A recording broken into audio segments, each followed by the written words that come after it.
அன்பான அனைவருக்கும் அன்பனின் அன்பான வணக்கங்கள். அன்புடைய மீண்டும் சனாதன தர்மமும் திருவள்ளுவரும் பேசுபொருளாக இருக்கிறார்கள் தமிழகத்தில். கவர்னர் திருவள்ளுவர் படத்துக்கு மாலை அணிவித்து மரியாதை செலுத்தினார். அந்த திருவள்ளுவரின் உடை காவி நிறத்தில் இருந்தது பலரின் கண்களை உறுத்தியது. விளைவு சமூக வலைதளங்களிலும் பொது இடங்களிலும் எல்லாம் ஐயோ கவர்னர் அவமதித்து விட்டார், தமிழை அவமதித்து விட்டார், திருவள்ளுவரை அவமதித்து விட்டார், உலக பொதுமறையாம் திருக்குறளையும் அவமதித்து விட்டார் என்றெல்லாம் பேசி வருகிறார்கள். இப்படி பேசுபவர்கள் பலரையும் அவர்கள் உள்ளே சென்று பார்த்தோம் என்றால் அவர்களில் பலரும் மாற்று மதத்தினராக இருக்கிறார்கள், அல்லது பகுத்தறிவு என்ற பெயரில் சனாதன தர்மத்தை விமர்சிப்பவர்களாக இருக்கிறார்கள், அல்லது ஹிந்து பெயரில் ஒழிந்திருக்கின்ற மாற்று மதத்தவர்களாக இருக்கிறார்கள். சனாதன தர்மத்தை இழித்தும் பழித்தும் பேச கிடைக்கும் வாய்ப்புகளை எல்லாம் இவர்கள் சமூக வலைதளங்களில் அழகாக பயன்படுத்திக் கொள்ளுகிறார்கள். அந்த வகையில் இவர்களுக்கு திருவள்ளுவர் மேலும் பெரிய பாசமும் பற்றும் வந்துவிட்டது. திருவள்ளுவருக்காக ஐயோ ஐயோ என்று கொக்கரிக்கிறார்கள். அன்பர்களே, திருவள்ளுவர் ஒரு சனாதன ஹிந்து. சனாதன ஹிந்துவான திருவள்ளுவருக்கு ஹிந்து ஆலயம் கட்டியிருக்கிறார். சனாதனி அல்ல, அவர் உலக பொதுமறைக்கு சொந்தக்காரர் என்று நீங்கள் சொல்வது உண்மையாக இருந்தால் அவருக்காக வரிந்து கட்டும் அன்பர்களே, உங்கள் ஆலயங்களில் உங்கள் வழிபாட்டு தலங்களில் திருவள்ளுவரின் சிலையையோ படத்தையோ வைத்து வழிபட வேண்டாம். சும்மா வைப்பதற்கே உங்களுக்கு துணிவு இருக்கிறதா? ஹிந்து திருவள்ளுவருக்கு ஆலயத்தையே கட்டிவிட்டார். திருவள்ளுவர் தன்னுடைய திருக்குறளில் இறை வழிபாட்டை சொல்லுகிறார், முற்பரப்பு மறுபரப்பை சொல்லுகிறார். ஹிந்து மத கோட்பாடுகளை சனாதன தர்ம கோட்பாடுகளை ஆணித்தரமாக கூறுகிறார். ஒருவருக்கு ஒருத்தி, கொல்லாமை, கல்லுண்ணாமை, சகோதரர்கள் எப்படி இருக்க வேண்டும், பெற்றோரிடம் எப்படி நடந்து கொள்ள வேண்டும், பெற்றோர் எப்படி இருக்க வேண்டும் என்பது என்ற சனாதன தர்மத்தின் கோட்பாடுகளை எல்லாம் அழகாக விளக்குகிறார் திருக்குறளில்.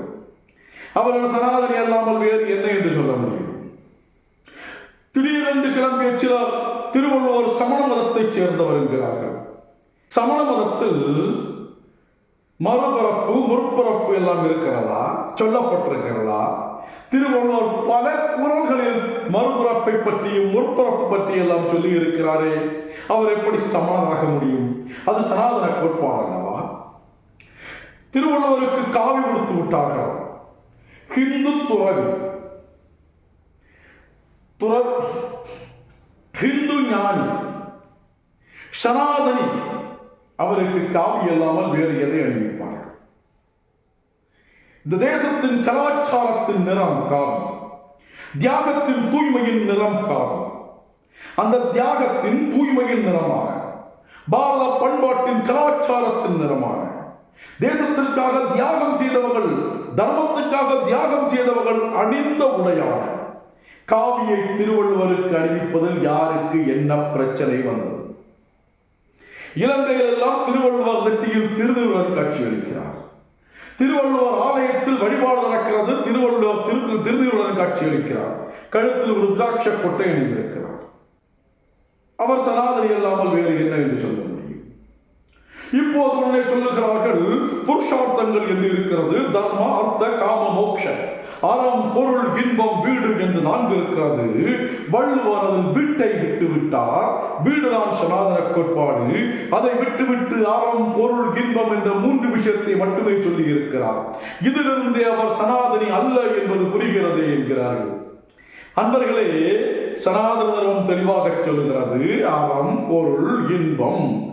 அறம் என்றால் தர்மம், தர்மத்தின்படி வாழ்ந்து நல்லவனாக பெற்றோருக்கு கட்டுப்பட்டு மாதா பிதா குரு தெய்வம் என்று அனைவரையும் மதித்து அறநெறியில் வாழ்ந்து, அறம் பொருள், அறநெறியுடன் வாழ்ந்து அறநெறியுடன் பொருள் சம்பாதித்து, பிறருக்கு துரோகம் செய்யாமல் பாவம் செய்யாமல் பொருளை சம்பாதித்து, காம இன்பம், அறவழியில் நடந்து தர்மப்படி பொருள் சம்பாதித்து, பிறர் துன்பப்படாமல், பிறரை துன்பப்படுத்தாமல் இன்பத்தை அனுபவித்து வாழ்ந்தாய் என்றால் உனக்கு வீடு வேறு மோட்சம் கிடைக்கும் என்பது சனாதன தர்மம்.